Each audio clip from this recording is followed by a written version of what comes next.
Hello friends, ఈరోజు నేను మీకు ఆంధ్రా రసం ఎలా పెట్టుకోవాలో చూపించబోతున్నాను. సో చూసేయండి ఫ్రెండ్స్.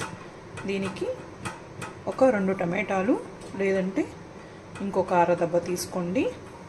చూడండి, దీనికి ఇంత చింతపండు,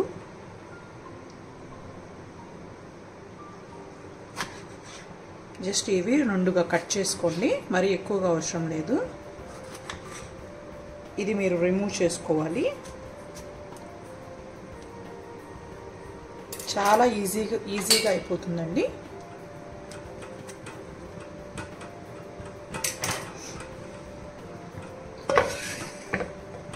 చూడండి, నేను దీన్ని ఇందులో వేస్తున్నాను.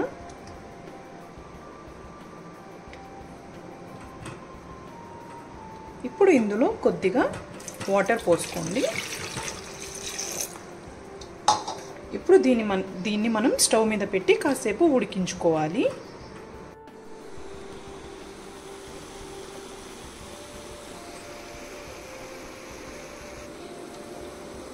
చూడండి, టమాటాలు బాగా ఉడికిపోయాయి. సో మనం ఇంకా స్టవ్ ఆఫ్ చేసుకొని పక్కన పెట్టుకుందాం, చల్లారనిద్దాం. ఇప్పుడు మనం ఉడికించిన టమాటాని, చింతపండుని మిక్సీకి వేసుకుందాం.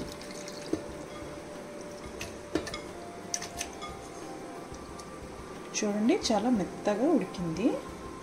చూడండి, చింతపండు కూడా చాలా మెత్తగా ఉడికిపోయింది.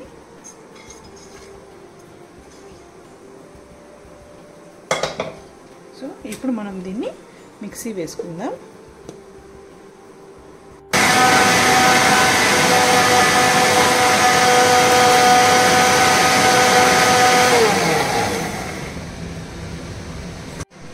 మనం మిక్సీ మెత్తగా వేసుకున్న తర్వాత ఒక గిన్నెలో పోసుకొని దానికి తగినన్ని నీళ్లు పోసుకోవాలి.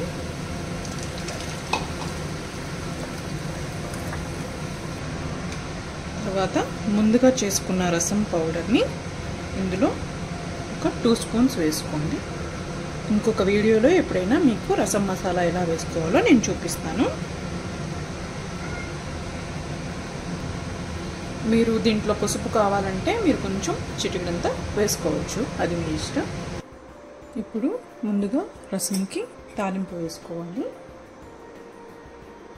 కొంతమంది తిరగమాత అంటారు.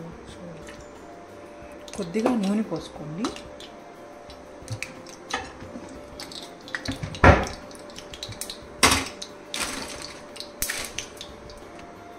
కొద్దిగా ఆవాలు, ఒక ఎండుమిర్చి, కొద్దిగా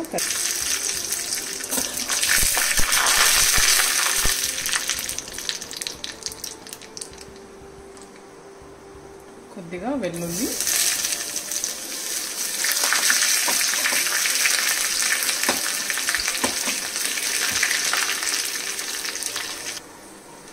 ఇప్పుడు ఈ వేగిన తిరగమాతని మనం రసంలో వేసుకోవాలి.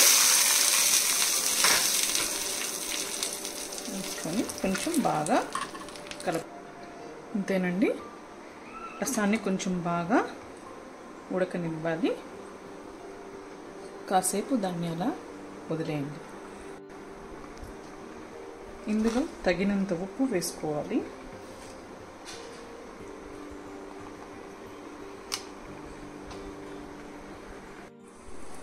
చూడండి, రసం బాగా మరిగిపోయింది. సో ఇలా బాగా రసం తెల్లాలి. మీ ఇంట్లో కొత్తిమీర ఉంటే కొంచెం దీంట్లో కొత్తిమీర కూడా యాడ్ చేసుకోవచ్చు.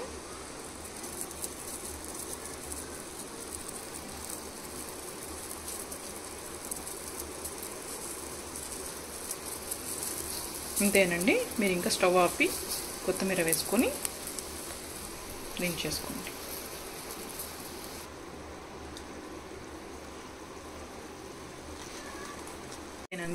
ఆంధ్రా రసం రెడీ.